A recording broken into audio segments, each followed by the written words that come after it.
رسول اللہ صلی اللہ علیہ وسلم کی چند خوبصورت حدیث۔ ہمارے نبی پاک صلی اللہ علیہ وسلم نے ارشاد فرمایا، عام غریب پر صدقہ کرنے سے صرف صدقے کا ثواب ملتا ہے اور رشتہ داروں پر صدقہ کرنے سے صدقہ اور صلہ رحمی دونوں کا ثواب ملتا ہے۔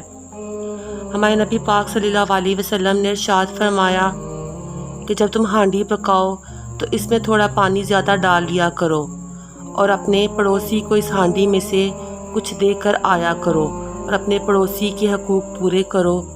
آپ صلی اللہ علیہ وسلم نے ارشاد فرمایا، جس شخص پر تنگ دستی مسلط ہو جائے وہ مجھ پر کثرت سے درود پڑھے، اس لیے کہ درود شریف تنگ دستی کو ختم کر کے رزق اور حاجات کو پورا کرنے کا باعث بنتا ہے۔ آپ صلی اللہ علیہ وسلم نے ارشاد فرمایا، روئے زمین پر سب سے بہترین پانی آب زمزم ہے، کیونکہ یہ بھوکے کے لیے غذا ہے۔